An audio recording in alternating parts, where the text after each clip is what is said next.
Hello everyone, कैसे हो सब। तो आज हम ट्वेल्थ फर्स्ट केमिस्ट्री को एज ए क्विक रिवीजन की फॉर्म में हम स्टार्ट करेंगे। ठीक है, तो जिसमें हम फर्स्ट चैप्टर है वो उसको डिस्कस करेंगे। तो चैप्टर फर्स्ट जिसका नाम है सॉल्यूशन विलियन। ठीक है, तो आइए जानते हैं सॉल्यूशन बेसिकली है क्या। तो सॉल्यूशन किसे कहेंगे? होमोजेनियस मिक्सचर ऑफ टू और मोर कंपोनेंट्स या non reacting substances called solution. तो ये टू और मोर कंपोनेंट्स का होमोजेनियस मिक्सचर होता है, राइट, जिसे हम सॉल्यूशन के नाम से जानते हैं। तो सॉल्यूशन में बेसिकली टू टाइप्स के कंपोनेंट है वो कंसिडर किए जाते हैं। यानी सॉल्यूशन में जो कंपोनेंट यूज होंगे वो कितने टाइप के होंगे? टू टाइप्स के, जिसमें फर्स्ट होगा सोल्यूट और सेकंड होगा सॉल्वेंट। ठीक है, तो सोल्यूट किसे कहेंगे? तो वो कंपोनेंट जो कंपेरेटिवली लोअर अमाउंट में या लोअर क्वांटिटी में है प्रेजेंट होगा, right. As well as solvent किसे कहेंगे? वो कंपोनेंट जो कंपेरेटिवली लार्जर अमाउंट यानी ग्रेटर अमाउंट में, ग्रेटर क्वांटिटी में प्रेजेंट होगा। क्लियर? तो हम देख सकते हैं solute the component which is present in lower quantity, right, generally. और सॉल्वेंट क्या होगा? Generally the component which is present in greater quantity. लेकिन ये बात हमेशा के लिए सत्य नहीं है। अगर हमें सोल्यूट और सॉल्वेंट डिसाइड करने में अगर दिक्कत आती है तो हम नंबर ऑफ मोल्स हैं वो देख सकते हैं। जिसके नंबर ऑफ मोल्स ज़्यादा होंगे वो एज ए सॉल्वेंट बिहेव करेगा, और जिसके नंबर ऑफ मोल्स हैं वो कम होंगे एज ए सोल्यूट है वो बिहेव करेगा। क्लियर? अब देखते हैं बाइनरी सॉल्यूशन किसे कहते हैं। वो सॉल्यूशन जिसमें एक सोल्यूट और एक सॉल्वेंट प्रेजेंट हो, right. As we know solution में हमेशा सॉल्वेंट है वो एक होगा, ठीक है, और सोल्यूट है वो एक से ज़्यादा हो सकते हैं। तो बाइनरी सॉल्यूशन किसे कहेंगे? जिसमें एक सोल्यूट और एक सॉल्वेंट प्रेजेंट होगा, और हमारा लेसन इसी बाइनरी सॉल्यूशन पर बेस्ड है। क्लियर? अब देखो आगे जाओ, चलते हैं। एक टर्म यूज हुई है होमोजेनियस मिक्सचर, राइट। तो होमोजेनियस मिक्सचर बेसिकली है क्या? तो जो सॉल्यूशन बनता है ना, तो सॉल्यूशन कब कहेंगे? जब मिक्सचर जो बनेगा वो होमोजेनियस मिक्सचर होगा। तो होमोजेनियस मिक्सचर किसे कहते हैं? Composition and properties are uniform throughout the mixture. तो मिक्सचर में अगर पार्टिकल्स का कंपोजिशन और प्रॉपर्टीज है यूनिफॉर्म है, यानी कंपोजिशन अगर यूनिफॉर्म है तो प्रॉपर्टीज भी क्या होंगी, यानी फिजिकल और केमिकल प्रॉपर्टीज भी क्या होंगी? यूनिफॉर्म होंगी। तो ऐसा मिक्सचर क्या कहलाएगा? Homogeneous mixture. एग्जाम्पल देखते हैं। ब्रास है, कॉपर और जिंक का मिक्सचर है। ब्रोंज है, कॉपर और टिन का मिक्सचर। और जर्मन सिल्वर है, कॉपर, जिंक और निकल का मिक्सचर है, कॉम्बिनेशन है। क्लियर? अब पढ़ते हैं क्लासिफिकेशन ऑफ द सॉल्यूशन। तो इसमें जो फर्स्ट बेसिस है उसमें सॉल्यूशन को डिफाइन करेंगे। Basis of physical state of the solute and the solvent, यानी सॉल्यूट की फिजिकल स्टेट और सॉल्वेंट की फिजिकल स्टेट के बेस पर है वो सॉल्यूशन है वो कितने टाइप के होते हैं। तो मैक्सिमम 9 टाइप के सॉल्यूशन है वो क्रिएट होते हैं। ठीक है, तो एक जो सॉल्यूशन का टाइप होगा सॉलिड, एक होगा लिक्विड, एक गैस। तो सॉलिड सॉल्यूशन के अंदर जो सॉल्यूशन बनेंगे, मैक्सिमम सॉल्यूशन बन सकते हैं वो 3 बन सकते हैं। As well as liquid solution के अंदर 3 सॉल्यूशन है वो क्रिएट हो सकते हैं। और as well as gaseous solution है, ठीक है, उसमें 3 सॉल्यूशन है वो क्रिएट हो सकते हैं जब डिफरेंट टाइप के फिजिकल स्टेट के बेस पे हम सॉल्यूट है वो मिक्स करते हैं, राइट। तो आपको दिखाई दे रहा होगा जो 9 सॉल्यूशन है वो क्रिएट होते हैं on the basis of physical state of the solute and solvent. Clear? तो फर्स्ट जो टाइप हो गया सॉलिड का हो गया, और सेकंड लिक्विड का, और थर्ड गैसियस का टाइप हो गया। क्लियर? अब देखो सेकंड जो बेसिस होगा सॉल्यूशन के टाइप में, वो basis of the amount of solute dissolve in a solvent, यानी सॉल्यूट का जो अमाउंट है वो सॉल्वेंट में कितना डिजोल्व कर सकते हैं, उस बेस पे सॉल्यूशन है वो 2 टाइप्स के कंसिडर किए जाते हैं। इसमें जो फर्स्ट टाइप होगा वो अनसैचुरेटेड सॉल्यूशन है, ठीक है, यानी गिवन टेम्परेचर पर, डेफिनेट टेम्परेचर पर सॉल्यूट है वो अपन और अधिक मिला सकते हैं, किसमें? सॉल्वेंट में। तो मोर solute can be dissolve without rising temperature, यानी टेम्परेचर को बढ़ाए बिना अपन उसमें और अधिक सॉल्यूट है वो मिला सकते हैं। क्लियर? सेकंड जो होगा टाइप वो होगा सेचुरेटेड सॉल्यूशन। तो सेचुरेटेड सॉल्यूशन वो होते हैं जिसमें सोल्यूट का जो अमाउंट है वो मैक्सिमम डिजोल्व होता है गिवन टेम्परेचर पर, राइट। यानी निश्चित टेम्परेचर पर हम सॉल्यूट है वो मैक्सिमम डिजोल्व होता है सॉल्यूट में, और अधिक आगे हम है उनको सॉल्यूट को अपन मिला नहीं सकते, डिजोल्व नहीं कर सकते। तो इस प्रकार के सॉल्यूशन हैं वो कंसिडर किए जाते हैं सेचुरेटेड सॉल्यूशन के अंदर। क्लियर।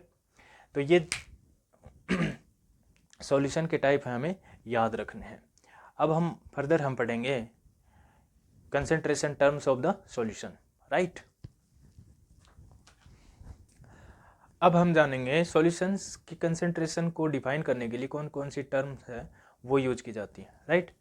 तो कंसंट्रेशन की जो टर्म्स हैं वो कौन कौन सी होती हैं। फर्स्ट जो एक्सप्रेसिंग टर्म है वो है मास परसेंटेज, यानी परसेंटेज बाय वेट, ठीक है। कैसे डिफाइन करेंगे, the mass of component present in 100 gram of solution, यानी 100 ग्राम सॉल्यूशन में कंपोनेंट का जो मास डिजोल्व किया जाएगा उस टर्म को कहेंगे mass by mass percentage, right. ठीक है। जनरली सॉल्यूट को हम डिजोल्व करते हैं तो कंपोनेंट के तौर पर आप सॉल्यूट भी लिख सकते हो। क्लियर। तो क्या फॉर्मूला हो जाएगा, मास बाई मास का मास ऑफ कंपोनेंट तो किस में प्रेजेंट होगा, सॉल्यूशन में, तो total mass of the solution into percentage है तो मल्टीप्लाई करेंगे 100 से। इसको मैथमेटिकली फॉर्म में हम अपन एक फॉर्मूला भी क्रिएट कर सकते हैं इसका, वो क्या होगा, कंपोनेंट को हम WB यानी कंपोनेंट का जो मास है उसको WB से रिप्रेजेंट कर सकते हैं, और टोटल मास ऑफ सॉल्यूशन यानी सॉल्यूशन जो बनेगा सॉल्यूट के मास और सॉल्वेंट के मास से मिलकर ही बनेगा, तो total mass of the solution क्या होगा, WA plus WB into 100। Clear. तो ये अपना हुआ परसेंटेज बाई मास। अब देखो सेकंड टर्म होगी वो कंसंट्रेशन की कौन सी है, वॉल्यूम परसेंटेज या परसेंटेज बाई वॉल्यूम, ठीक है। तो किसे कहेंगे, the volume of component present in 100 ml of solution, right. यानी ये जो कंसंट्रेशन की टर्म है इसमें न्यूमरेटर और डिनोमिनेटर दोनों में है वॉल्यूम है वो कंसिडर किया जाएगा, ठीक है। तो ये यूनिट ध्यान में रखना है। तो कंपोनेंट वो भी वॉल्यूम में लेना है और सॉल्यूशन है वो भी वॉल्यूम में, कितना 100 ml, क्योंकि परसेंटेज है ना। तो क्या फॉर्मूला हुआ इसका, तो volume of component total upon में total volume of solution into 100। तो मैथमेटिकली इसको एक्सप्रेस कर सकते हैं अपन, देखो कंपोनेंट का वॉल्यूम है उसको हम कंसिडर कर सकते हैं VB, और टोटल जो वॉल्यूम होगा सॉल्यूशन का VA प्लस VB इंटू 100। तो ये इसका फॉर्मूला हो जाएगा। अब देखो थर्ड जो टर्म होगी वो होगी मास बाई वॉल्यूम परसेंटेज, ठीक है। इसमें जो कंपोनेंट लेंगे वो मास के तौर पर लेंगे और डिजोल्व किस में करेंगे, सॉल्यूशन में, वो एज ए वॉल्यूम में करेंगे, ठीक है। तो 100 ml में अपन डिजोल्व करेंगे किसको, कंपोनेंट को। तो जनरली सॉल्यूट को किया जाता है, तो इसको डिफाइन करेंगे the mass of solute present in 100 ml of solution. तो क्या फॉर्मूला होगा, WB का मास ऑफ सॉल्यूट अपॉन में total volume of solution into 100।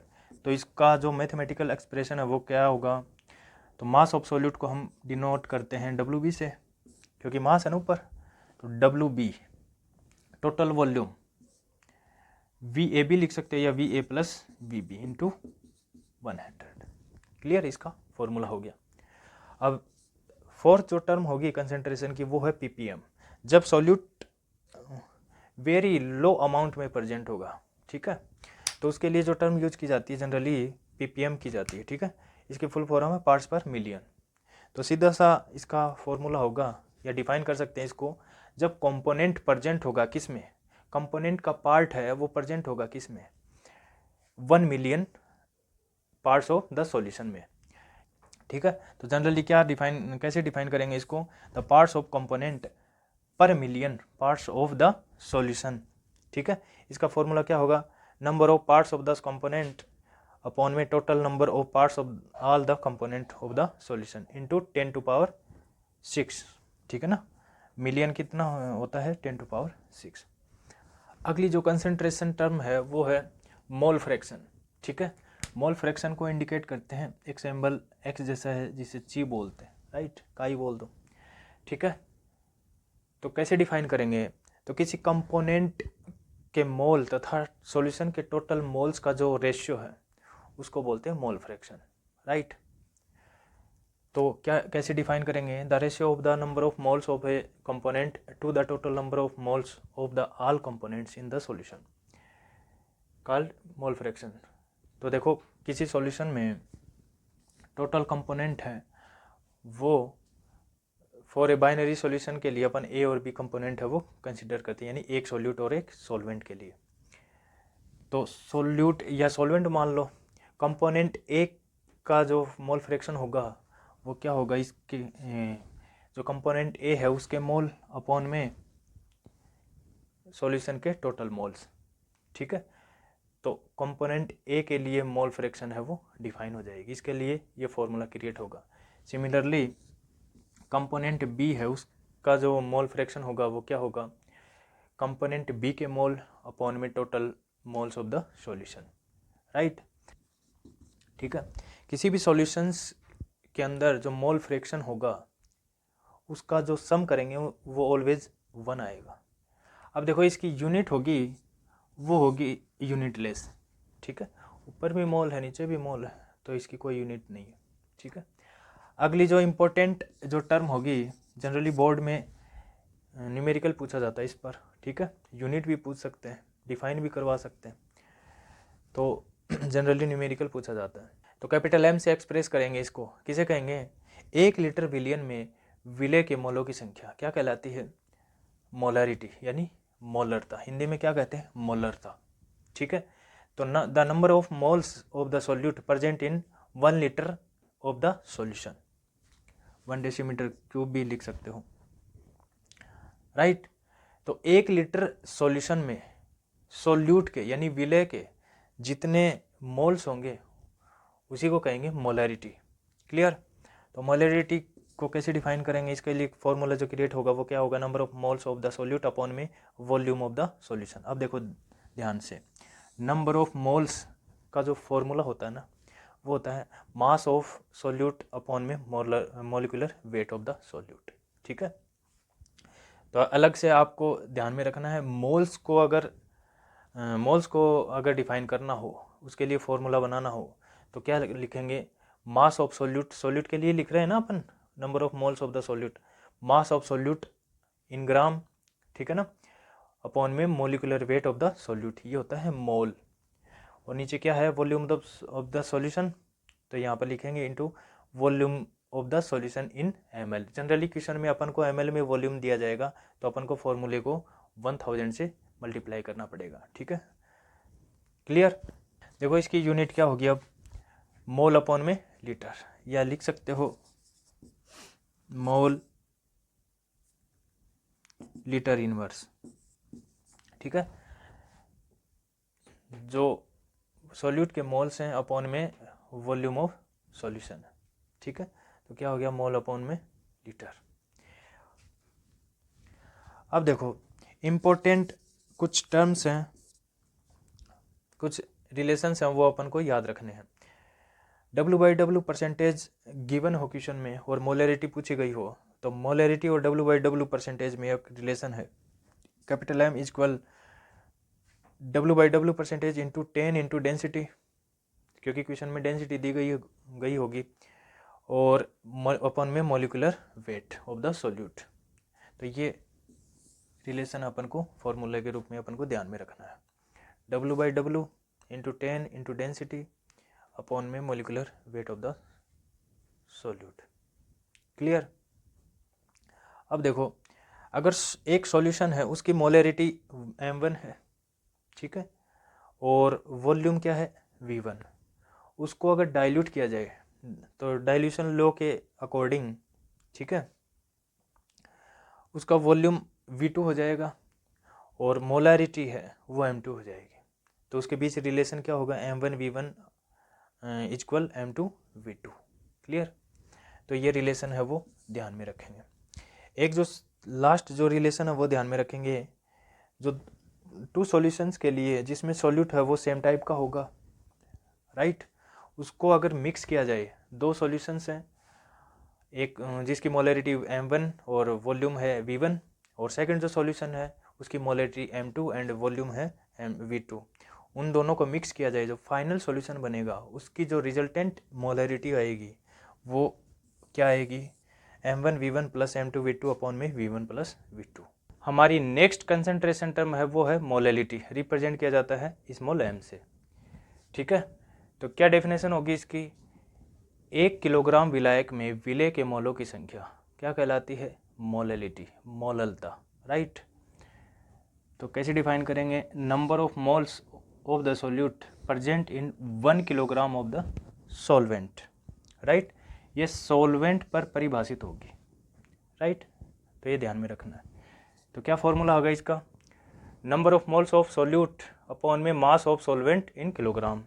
Generally जो सॉल्वेंट का मास दिया जाएगा वो ग्राम में दिया जाता है, ठीक है? तो फॉर्मूले को 1000 से अपन मल्टीप्लाई करेंगे, और मोल्स का जो फॉर्मूला होता है, नंबर ऑफ मोल अगर निकालेंगे तो क्या फॉर्मूला होगा? मास अपॉन मोलिकुलर वेट, यहाँ पर सोल्यूट का मास अपॉन मोलिकुलर वेट उसका, ठीक है? तो mass of solute in gram upon में मोलिकुलर वेट ऑफ सोल्यूट, और अपॉन में मास ऑफ सॉल्वेंट इन ग्राम, और अपन को फॉर्मूले को 1000 से मल्टीप्लाई करेंगे। अगली जो टर्म है वो ध्यान में रखेंगे, डीमेल। क्या होती है? 1 mole of solute present in 1 litre of solution at 0 degree Celsius. यानी 0 डिग्री सेल्सियस पर 1 लीटर सॉल्यूशन में जब विलेय का 1 मोल प्रेजेंट होगा, डिजोल्व होगा, तो उसको बोलते हैं डीमेल, राइट?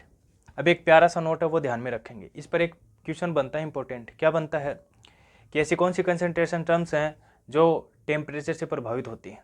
तो ये ध्यान में रखना है, जो भी कंसंट्रेशन टर्म है उसमें वॉल्यूम शामिल होता है वो टेम्परेचर से प्रभावित होंगी, और जिसमें टेम्परेचर शामिल नहीं होता, राइट, वो टेम्परेचर से इंडिपेंडेंट यानी अप्रभावित रहेंगे, राइट?